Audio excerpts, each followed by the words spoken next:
Kita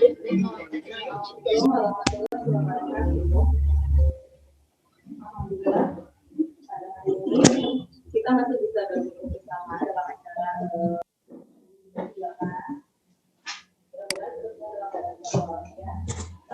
kali ini saya bertugas sebagai moderator sebuah pengalaman baru buat saya sebetulnya di sini untuk menjadi moderator di sini, dan mudah-mudahan ini menjadi ilmu yang bermanfaat ke depannya untuk saya. Baiklah, pada kesempatan kali ini saya bertugas sebagai moderator, dan yang menjadi narasumber kali ini adalah Ibu Iis Kustiawati. Beliau akan membahas mengenal kepribadian anak ya Bu ya? Mengenal tipe-tipe kepribadian anak. Oke, untuk selanjutnya mari kita lihat dulu. Maaf. Baiklah, untuk selanjutnya saya serahkan langsung kepada Ibu Iis Kustiawati. Mangga, silakan Ibu Iis memaparkan materinya.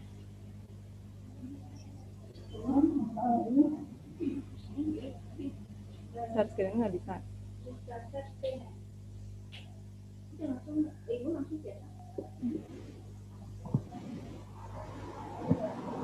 Bismillahirrahmanirrahim. Assalamualaikum warahmatullahi wabarakatuh.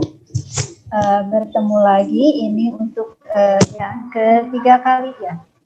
Dalam kesempatan kali ini saya berkesempatan untuk memaparkan materi, dan materi yang akan saya berikan adalah mengenal jenis-jenis kepribadian anak.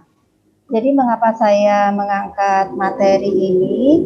Karena bagi saya dianggap kita perlu sekali mengenal jenis-jenis kepribadian anak kita, terutama anak didik kita, mau anak didik kita maupun anak kita sendiri ya.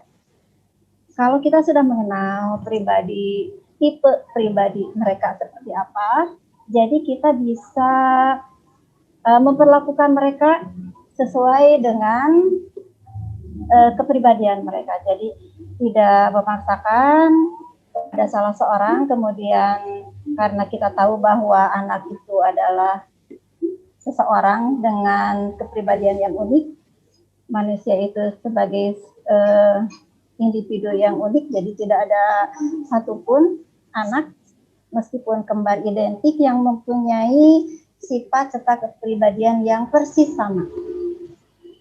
Baiklah, saya akan mencoba share screen ya Ibu Bapak.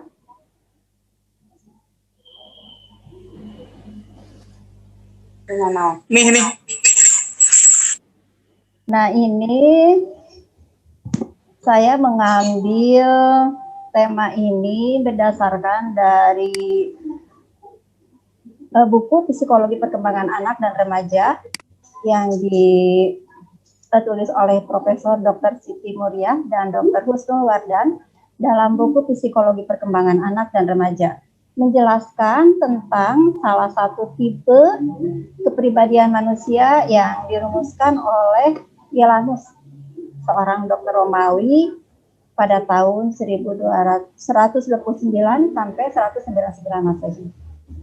Teori Gilanus ini berakar pada konsep pemahaman tentang kepribadian manusia yang dicetuskan oleh Hippocrates. Gilanus dan Hippocrates membagi kepribadian manusia menjadi 4 macam. Jadi kepribadian kita ini bukan dikotak-kotakan ya istilahnya. Jadi untuk lebih gampang dibagi menjadi 4 macam. Kemudian tipe apa saja? Nanti juga kita akan tahu kalau anak didik kita itu termasuk kepada pribadi yang mana.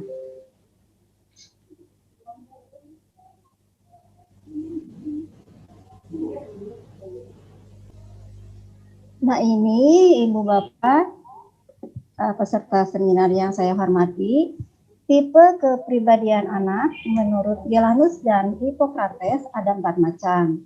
Yang satu adalah tipe kepribadian Korelis. Yang kedua, tipe kepribadian sanguinis. Yang ketiga, adalah tipe kepribadian pragmatis, dan yang terakhir adalah tipe kepribadian melankolis. Di sini saya akan mencoba menjelaskan sedikit ciri-ciri ataupun karakter yang diperoleh atau yang dimiliki oleh masing-masing kepribadian ini. Yang pertama adalah tipe kepribadian korelis. Apa sih yang dimaksud dengan tipe kepribadian korelis ini? Anak yang memiliki tipe ini dikenal sebagai tipe kepribadian yang cerdas, selalu mengedepankan logika, tegas, cenderung memimpin. Walaupun kekurangannya adalah mereka keras kepala dan mudah marah. Mereka itu to the point, jadi langsung, tidak suka berbasa-basi, dan lebih senang melakukan berbagai hal sendiri. Jadi apa-apa itu sendiri. Kalau misalnya kerja kelompok, sepertinya tidak begitu cocok karena mereka lebih senang bekerja secara sendiri. Kelemahannya adalah ambisius. Tipe korelis ini cenderung melakukan pekerjaannya dengan sembarangan dan tidak sabaran. Karena suka marah-marah tadi ya, menjadikan mereka itu pribadi yang keras kepala, juga tidak peka terhadap perasaan orang lain. Anak-anak ini perlu dibiasakan menyelesaikan masalah dengan kepala dingin, melalui komunikasi yang baik.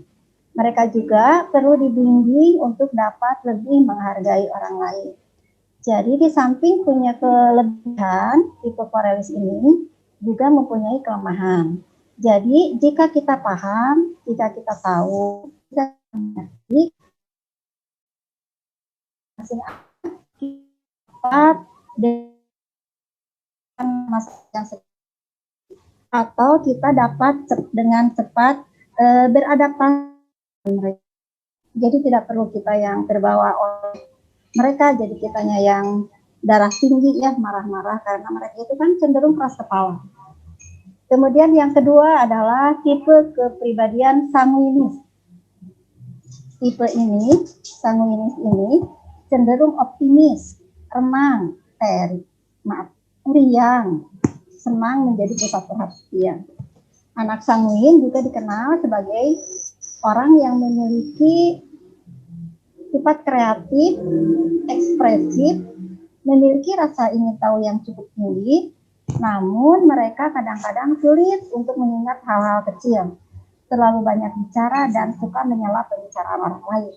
Nah, kalau kita dalam pembelajaran di kelas, misalnya kita menemukan anak yang selalu show on ya, yang diperhatikan, tapi mereka itu kreatif, kemudian ekspresif, kalau merasakan sesuatu, jadi kalau senang mereka ekspresikan dengan senang, kalau sedih juga kelihatan. Jadi anak ini termasuk ke tipe kepribadian yang sanguinis. Tipe korelis. Oh ya, sudah.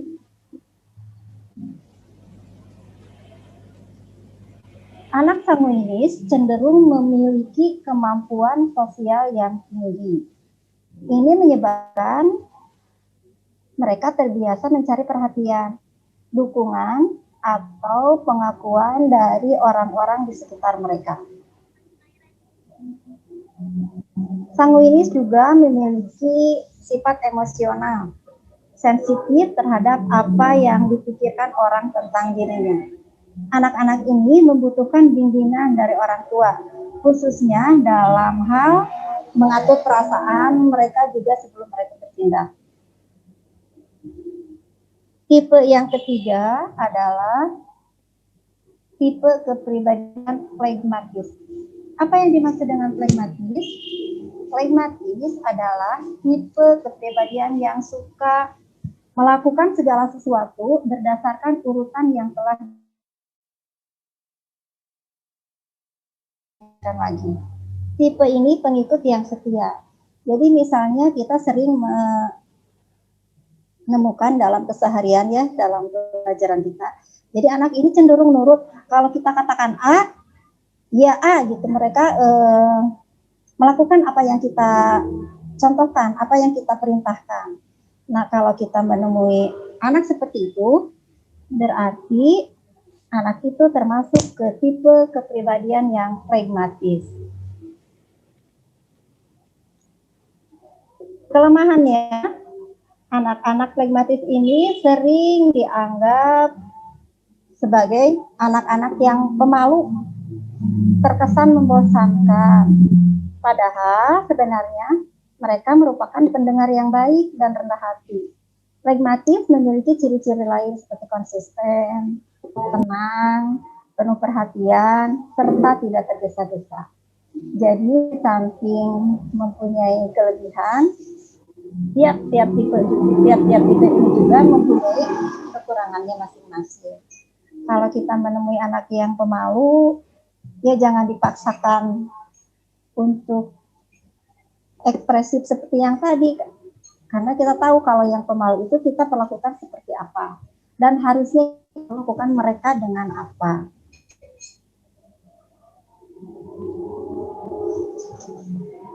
Kemudian anak-anak ini terbiasa melakukan sesuatu dengan maksimal ketika termotivasi. Jadi mereka akan melakukan sesuatu itu dengan maksimal jika motivasinya baik. Jadi berarti kita sebagai guru kalau bertemu dengan anak yang tipenya seperti ini, kita harus dengan kuat memberikan motivasi kepada mereka. Anak dengan tipe pragmatis memiliki beberapa sifat negatif seperti acuh terhadap lingkungan sekitar dan sering menunda-nunda pekerjaan. Anak pragmatis membutuhkan dorongan orang tua agar lebih berani untuk berbicara dan mengekspresikan diri mereka sendiri. Selain itu, orang tua juga dapat membimbing anak-anak ini agar lebih teratur, khususnya agar mereka tidak menunda-nunda pekerjaan. Jadi kalau kita bertemu dengan anak yang tipe pragmatis, otomatis kita sebagai orang tua, sebagai seorang ibu, sebagai seorang guru harus lebih bawel mungkin ya. Bawel dalam arti bukan cerewet, mengingatkan kalau mereka itu mempunyai tugas, kita harus sering bertanya apakah di sekolah ibu bapak guru mereka memberikan pekerjaan rumah atau tidak. Karena yang sering saya alami, saya sering bertemu dengan tipe anak seperti ini. Orang tua yang suka komplain. Jelasin Bu, kita terus sering ngasih ini juga. Ya Bu, saya diajarin sama Eka. Orang itu maksudnya mungkin harus ada orang di mute. Ya itu. Terima kasih Ibu. Jadi saya ulang. Kalau kita bertemu dengan anak tipe pragmatis di sini, kita harus agak bawel agar membimbing anak-anak ini agar lebih teratur, khususnya agar mereka tidak menunda-nunda pekerjaan. Nah, tipe yang keempat adalah tipe kepribadian melankolis. Melankolisme sudah tahu dari katanya juga ya, melankolis berarti kumaha cenah melankolis teh. Jadi anak melankolis memiliki ciri sifat pemikir, perfeksionis, serba ingin sempurna, dan tidak suka diganggu. Mereka terbiasa melakukan pekerjaannya sendirian. Meski begitu, hasilnya selalu sistematis dan tepat waktu. Jadi meskipun mereka melakukan pekerjaan secara sendiri, tapi hasilnya selalu baik, selalu bagus dan tepat waktu. Sifat perfeksionis yang dimiliki melankolis membuat mereka menjadi mudah kecewa, juga pesimis ketika usaha dan kerja keras mereka tidak sesuai dengan hasil yang diharapkan.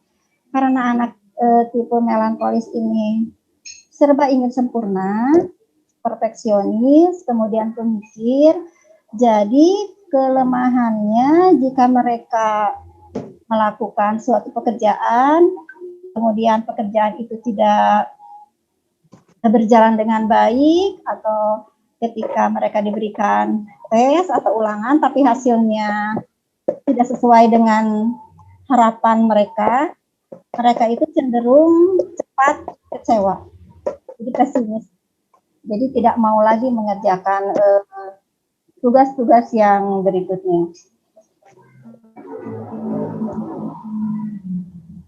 Meski memilih sendirian, anak-anak ini sebenarnya membutuhkan dukungan, kepekaan, dan pengertian dari orang lain, terutama dari orang tua. Dukungan dari orang terdekat membuat mereka lebih bersemangat dalam mengerjakan aktivitas mereka. Mereka juga senang jika keluarga dan sahabat memberikan anak-anak ini ruang untuk berkreasi dan bekerja. Jadi ini tidak hanya berlaku untuk di sekolah saja, Ibu Bapak. Saya pikir di rumah juga sangat penting ya, kita mengenal tipe kepribadian anak-anak kita. Jadi kalau misalnya agak rungsing, agak rewel, atau anak ini selalu ekspresif, atau anak ini cenderung pemalu, kita tahu persis, kita sebagai orang tuanya tahu bagaimana kita memperlakukan mereka dan harus apa. Karena setiap tipe ini selain mempunyai kelebihan, juga mempunyai kekurangannya masing-masing. Apakah ada manfaatnya mengetahui tipe kepribadian anak? Ada banyak sekali Ibu Bapak. Manfaatnya adalah orang tua mengetahui kelemahan dan kelebihan anak.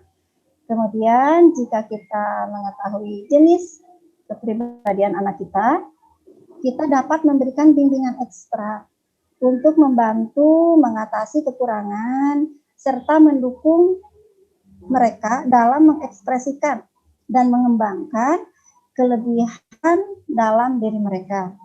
Kemudian orang tua akan lebih mengerti pola perilaku anak.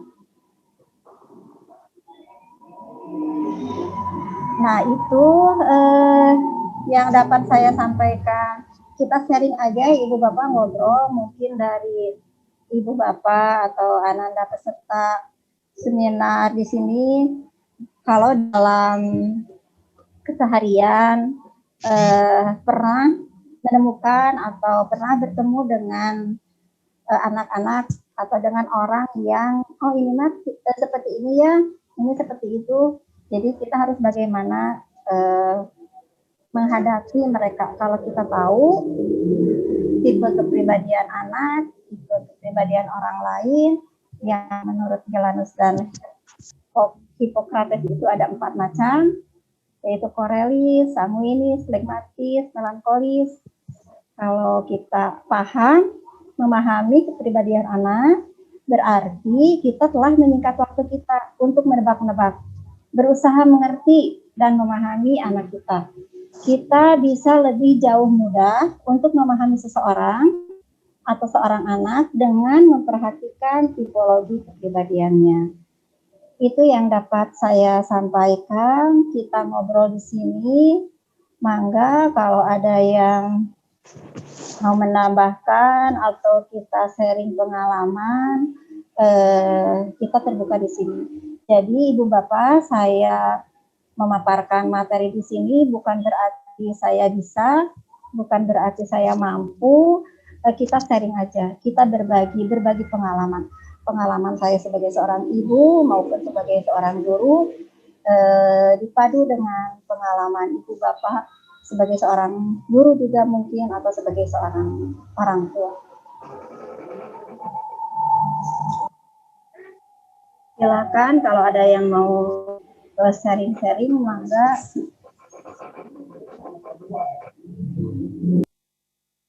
Terima kasih. Ya.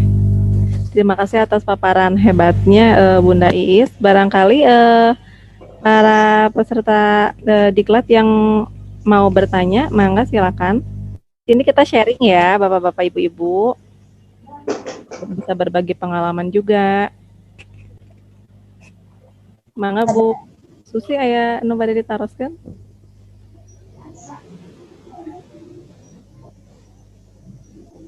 Terima kasih banyak ya Neng Eka. Ini banyak rekan dari Soreang rupanya yang ikut gabung ya. Ada Bu Siti Rohimah dari Soreang, bukan Ibu. Oh ya, alhamdulillah, hatur nuhun Ibu sudah berkenan hadir di sini. Ada Ibu Neneng Suryati juga. Kemudian tadi saya melihat Ada Ibu Nia Kurniawati, hatur nuhun Ibu parantos join di room TCP.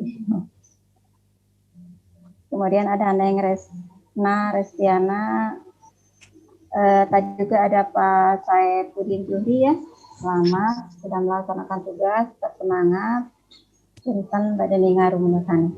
Terima kasih Bapak sudah hadir. Mungkin Neng Eka bisa sharing atau bisa berbagi pengalaman selama mengajar, atau Neng Susi selama mengajar pernah menemukan di kelasnya tipe anaknya seperti apa, atau anak di rumah seperti apa. Apakah kita sendiri juga kan bisa meraba-raba ya. Jadi kita itu sebenarnya termasuk ke jenis yang mana ya? Yang satu, apakah tipe yang satu, apakah tipe yang kedua, apakah yang ketiga, atau yang keempat? Kalau masalah berbagi pengalaman pastinya banyak sekali ya Bunda Is ya. Di kelas itu kita banyak menemukan tipe-tipe anak yang luar biasa mewahnya, mulai dari anak yang hiperaktif, bahkan dengan sampai anak yang betul-betul di kelas itu susah kita apa ya Bu ya, istilahnya tuh untuk kita masuk ke dunia dia karena saking tertutupnya. Anak itu saking tertutupnya dalam pergaulan pun pasti ada lah ya Bu ya, di kelas ada saja yang seperti itu. Sampai apa anak itu dalam pergaulan pun dia menutup diri, dalam pembelajaran pun susah dia mengeluarkan ide-idenya, sampai kita juga bingung ya bagaimana cara melakukan pendekatannya. Barangkali Bunda Is bisa berbagi pengalamannya. Iya, saya pernah mempunyai murid seperti itu ya. Pada awalnya juga kesal, kenapa juga setiap kita memberikan tugas atau setiap kita menjelaskan atau menerangkan, dia itu acuh ya, dia seperti punya dunianya sendiri.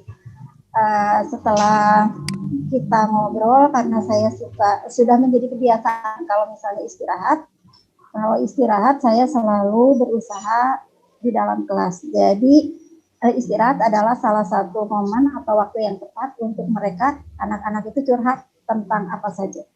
Jadi yang tidak bisa mereka ceritakan ke ibu bapak mereka dengan bebas bisa menceritakan ke saya. Apakah itu masalah pribadi, apalagi saya mengajar itu kelas 6, kelas yang sudah kelas paling besar kalau di SD, kelas yang paling atas. Jadi setiap anak itu memasuki perubahan ya, memasuki masa-masa pubertas. Mereka kalau ngobrol ke ibunya mungkin malu atau takut, mereka ngobrol ke ayahnya apalagi. Jadi mereka manfaatkan waktu istirahat untuk ngobrol. Kalaupun ada di antaranya yang kan kalau mereka mah suka istilahnya pingin jadi hela-hela atau bahasa Jerman namanya hoyong ngobrol sareng ibu guru. Tetapi saya menemukan ada siswa laki-laki yang jangankan dia ngobrol secara inisiatif sendiri, ditanya juga jawabnya satu kata atau dua patah kata.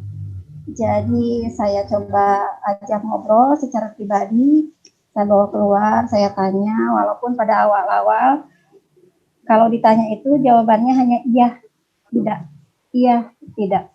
Jadi saya merangsang dengan pertanyaan bagaimana supaya dia mau sedikit bercerita, atau jadi setiap pertanyaan saya coba kasih stimulus jawab dengan minimal 2 patah kata.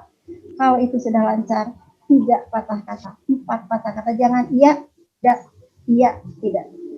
Saya rangsang, saya ceritakan apakah ibu kamu bekerja? Tidak. Apakah ayah kamu bekerja? Iya. Jadi saya, apa pekerjaan ayah kamu? Bagaimana ayah kamu bekerja? Apakah kalau ayah kamu bekerja kamu selalu itu? Tidak mungkin kan jawabannya iya, tidak. Jadi lama-lama alhamdulillah jadi terbiasa. Jadi terbiasa. Satu semester pertama memang cukup sulit, tapi di semester 2, karena apa? Dia itu ternyata dia malu, dia sudah gede, tapi bacanya belum lancar, selalu dibully oleh teman-temannya. Kemudian saya ngajak dia, satu supaya nggak malu, mah kita belajar baca. Tapi saya udah gede Bu, malu kalau baca dilihat oleh teman-teman. Jadi dia membuat jadwal sendiri, ingin bisa baca tapi tidak di depan teman-teman mereka.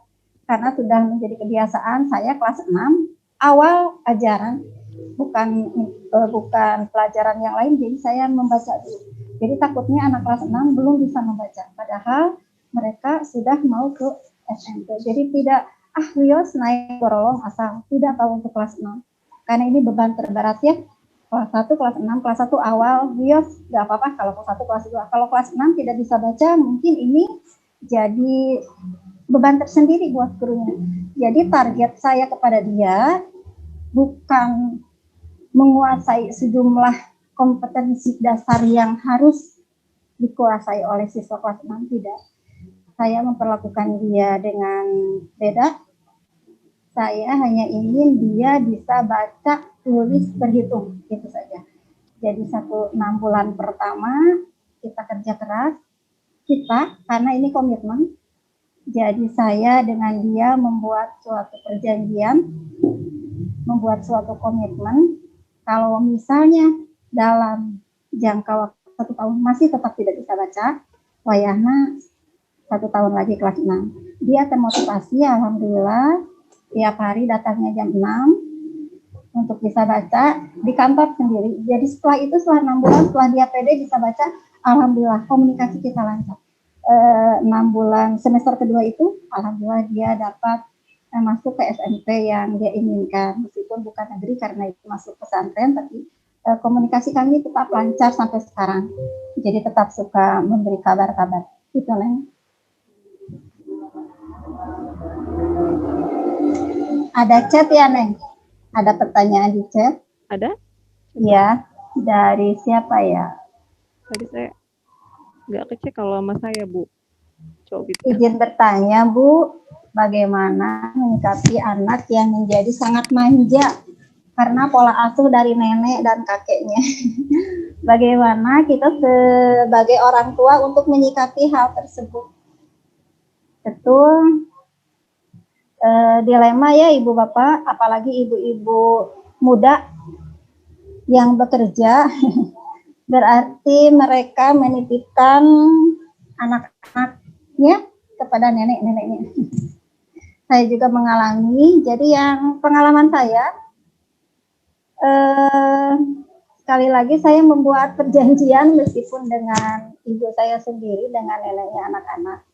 Jadi kalau apa yang telah saya larang, misalnya tidak boleh juga dilakukan oleh neneknya. Meskipun mereka itu kan sayangnya lebih dari kita. Ya, saya mengakui kalau nenek kakeknya itu menyayangi mereka itu, jadi segala macam itu dituruti. Mau ini dituruti, mau itu dituruti. Jadi ketika mereka kembali lagi ke kita, misalnya kalau pulang sekolah mereka pulang lagi ke rumah, tidak bersama neneknya. Jadi sok unggah adat, kata bahasa Sunda, suka ganti ini ya, jadi lebih manja, jadi lebih rewel ke orang tua teh, apa-apa ingin dituruti. Jadi saya mah suka ngobrol aja dengan orang tua, jadi agar mereka juga tidak tersinggung. Kemudian kita juga ngobrolnya yang enak saja, tidak menggurui, tidak membuat mereka sakit hati juga. Kita sharing pengalaman orang tua kita waktu mendidik kita bagaimana, kemudian apa yang kita inginkan dari anak kita bagaimana. Jadi satu visi gitu, satu tujuan.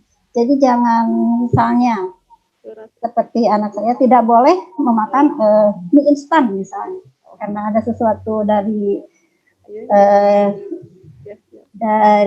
dirinya. Jadi kalau kebanyakan makan mie instan akan bagaimana gitu. saya kemukakan ke ibu saya. Jadi kalaupun misalnya merengek, bagaimana, tolong jangan diberi. Karena kalau misalnya diberi atau dituruti, itu akan berdampak yang negatif bagi anak kita. Jadi kita lebih sering ngobrol mungkin ya, Pun. Ini siapa ya? Ibu ya. Jadi harus banyak ngobrol, mungkin ini masih muda sepertinya. Harus banyak ngobrol, harus banyak berkomunikasi, bagaimana menyampaikan keinginan kita tanpa menyakiti hati orang tua. Karena bagaimanapun orang tua itu kan niatnya baik ya, karena rasa sayang mereka yang lebih itu, jadi mereka terlihat lebih memanjakan cucu-cucunya. Mungkin itu penjelasan, bukan penjelasan sih, pengalaman yang saya dapatkan. Mungkin dari Bapak Ibu guru yang lain, atau dari Ibu moderator, atau dari Ibu host yang ingin menambahkan, kita sharing.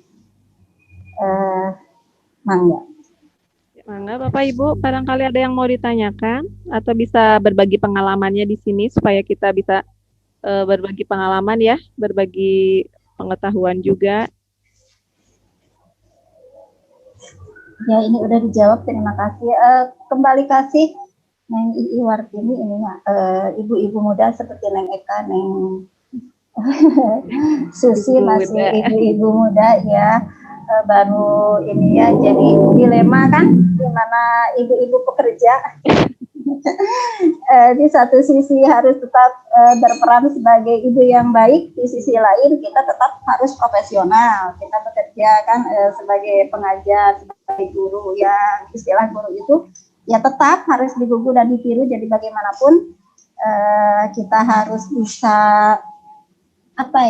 menempatkan posisi kita di mana saatnya kita menjadi seorang ibu atau jadi seorang pekerja, supaya semuanya bisa balance, seimbang. Begitu. Bapak Ibu mangga ada yang mau ditanyakan atau mau berbagi pengalamannya? Presensi mungkin bisa di-share. Boleh. Sambil menunggu yang lain, kita share presensi ya Bu. Waktu kita 15 menit lagi. Jadi kita berbagi pengalaman. Di sini juga ibu-ibu, bapak guru hebat yang sudah mempunyai banyak sekali sudah berpengalaman. Ya, silakan.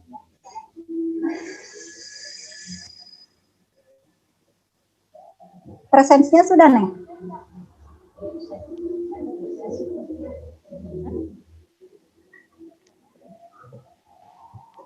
Jadi Ibu Bapak, kenapa saya mengangkat tipe jenis-jenis kepribadian anak, supaya tadi seperti yang sudah saya jelaskan, supaya kita lebih mudah memahami karakter anak. Jadi mengapa anak itu disebut individu yang unik? Karena tidak ada seorang pun yang mempunyai jenis atau tipe kepribadian yang sama persis.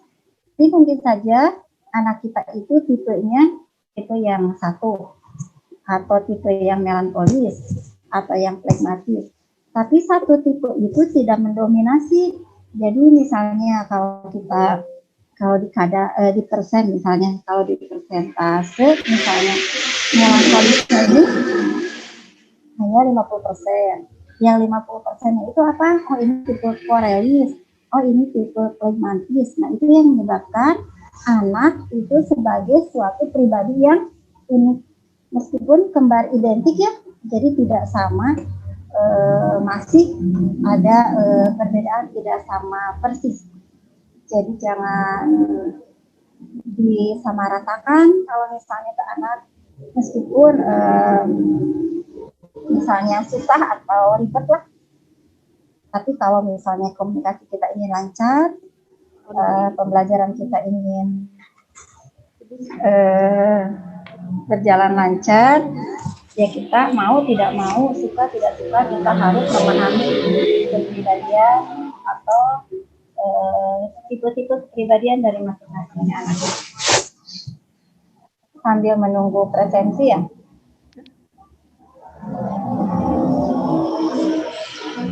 Baik, mangga Ibu Bapak ada yang sharing lagi.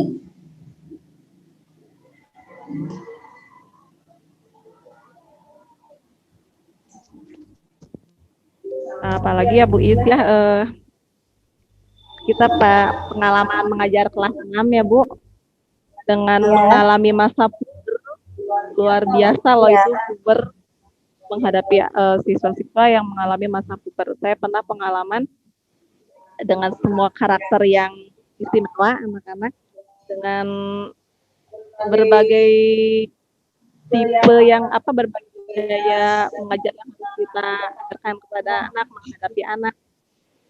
Malah yang sulit itu pernah ada siswa yang sudah mulai tertarik untuk mencari uang.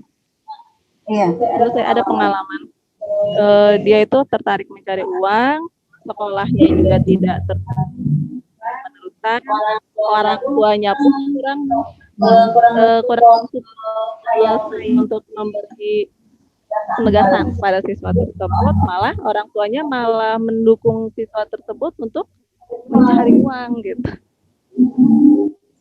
Kira-kira apa Bu? Apa ya harus kita lakukan ya terhadap siswa itu gitu. Ya baik Neng, banyak bukan banyak ada di saya juga yang seperti itu. Kita tidak bisa menutup diri, kalaupun kita nanti melarang, kita tidak bisa juga memenuhi kebutuhan finansial mereka ya.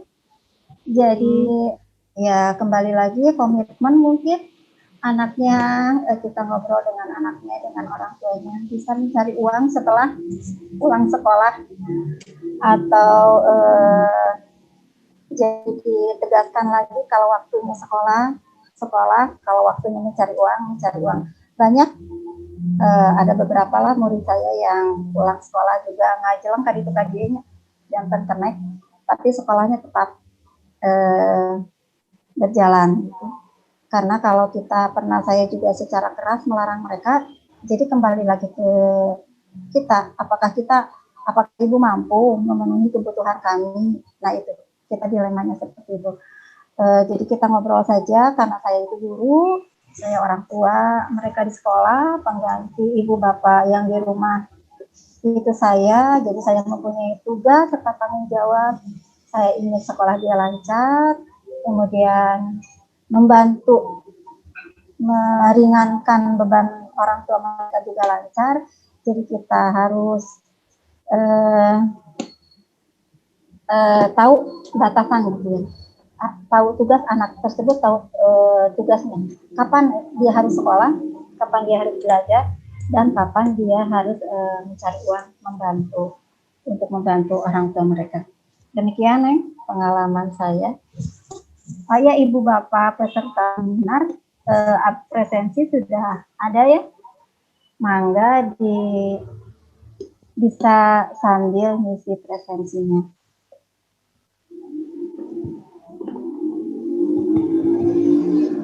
10 menit lagi ya. Waktunya masih 10 menit lagi, Bapak Ibu mangga silakan. Sambil mengisi presensi. Di sini kami tidak bermaksud menggurui ya, Bunda. Enggak. Di sini juga kita masih banyak belajar, berbagi pengalaman juga. Barangkali di sini Bapak Ibu ada yang pernah mengalami pengalaman yang sama seperti kami. Apalagi sekarang lagi PJJ ya, Neng. Iya. Jadi agak sedikit terobati, jadi saya mengambil sisi positifnya daripada kita ngedumel, kapan kita PJJ tanpa kita berbuat apa-apa. Jadi sekarang mah merasakan, orang tua itu merasakan. Mereka mengurus 1-2 orang di rumah. Kita dititipkan, diamanati 38, 40, 45, bahkan ada yang 50. Bu, pernah 65. Ya, tuh, dan Eka pernah 65. Sekelas ibu bapak, bisa dibayangkan ya betapa beratnya tugas kami, tapi karena ini sudah kewajiban, ini sudah jadi tanggung jawab, jadi kami jalani dengan ikhlas gitu. Kan sekarang banyak ibu-ibu yang stres di rumah jadi darah tinggi, yang orang tua murid saya juga bertanya-tanya, kapan ibu sekolah, liar, tugas tidak pernah selesai, kalau disuruh selalu membantah. Padahal kalau kita kembalikan, kan guru yang pertama, yang utama itu harusnya umi-umi ya, ibu-ibunya yang di rumah. Jadi madrasah yang paling pertama, tempat belajar yang paling pertama itu adalah rumah. Jadi seharusnya ibu bapak, orang tua ataupun kita, saya juga sering merasa kalau misalnya anak saya mengeluh seperti itu, kita kembalikan lagi ke diri kita. Jadi walau bagaimanapun mendidik atau mengajar atau apapun itu adalah tugas terpenting dari orang tua. Jadi sebagai tabungan kita, investasi kita ya, investasi kita di akhir. Jadi tidak ada anak yang salah karena anak itu terlahir seperti kertas putih. Jadi mau bagaimanapun itu terserah kita. Kita mau memberi warna mereka merah, memberi warna mereka hitam, itu tergantung kepada kita. Jadi sekali lagi kita sebagai orang juga, sebagai guru juga, tidak harus selalu memaksakan kehendak atau harus seperti apa, harus seperti itu, harus seperti ini. Jadi yang saya lakukan adalah komunikasi. Alhamdulillah kalau komunikasinya lancar, semuanya juga berjalan dengan lancar. Itu mungkin, Neng, karena Waktunya sudah. Kalau tidak ada yang bertanya, mungkin kita tutup saja ya. Ya. Alhamdulillah, terima kasih banyak Bu Said. Paparan-paparan hebatnya, di sini saya banyak belajar, banyak mendapat ilmu. Alhamdulillah, subhanallah sekali. Insya Allah. Jadi intinya sebagai pendidik itu jangan takut untuk mencoba mengupgrade diri ya, benar. Yeah. Ternyata dengan kita modal keinginan untuk mengupgrade diri itu banyak sekali ilmu yang kita dapatkan. Jangan kita merasa bahwa tidak bisa apa-apa, tapi ternyata setelah saya apapun banyak ilmu yang bisa kita peroleh lalu ilmu psikologinya, dan terima kasih banyak pada bertanya. Bu, kalau untuk instruktur siapa ini? Ibu Fitria. Ya, Fitri Mulyanti. Itu Ibu Fitria sebagai instruktur. Kalau yang peserta, terus kalau yang peserta fisik, checklist peserta fisik. Kalau yang bukan peserta fisik, checklistnya bukan peserta fisik. Jadi instrukturnya Ibu Fitria ya, Ibu Bapak. Oh iya, untuk instrukturnya itu Ibu Fitria. Terima kasih banyak ya Bu Naif atas paparan-paparan hebatnya. Juga buat saya untuk bisa saya praktekkan nanti di lapangan. Mudah-mudahan secepatnya bisa kita praktekkan ya. Karena selama masa pandemi PJJ juga kami juga kesulitan sebetulnya untuk menyampaikan materi yang seharusnya disampaikan sesuai kurikulum ya. Lebih tepatnya banyaknya suka dan dukanya itu di PJJ sekarang. Banyak suka dan dukanya. Banyaknya duka mungkin. Saya udah pada jenuh, pada ini ya peserta didik mungkin sama gurunya juga ya. Iya. Kalau juga sama ya. Cepat kembali ke kehidupan yang normal, semoga semua bisa secepatnya kembali ke kehidupan yang normal kembali, pembelajaran yang normal. Amin. Baiklah, sampai di sini dulu. Saya selaku moderator undur diri, mohon maaf atas segala kekurangannya. Mudah-mudahan kita bisa memperoleh ilmu yang bermanfaat di sini, memetik ilmu yang luar biasa di sini ya.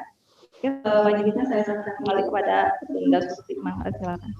Alhamdulillah Terima kasih kepada Ibu Eka dan Ibu Iis selaku narasumber dan moderator yang alhamdulillah pemaparan materinya jelas. Dan mudah-mudahan para peserta semuanya juga puas akan hasilnya di sesi sekarang ini. Terima kasih. Sekian dari saya sebagai host. Nanti dilanjut di sesi keberapa, Bu? Sesi 6 ya? Bu Eka. Ya, undur diri. Terima kasih. Assalamualaikum warahmatullahi wabarakatuh.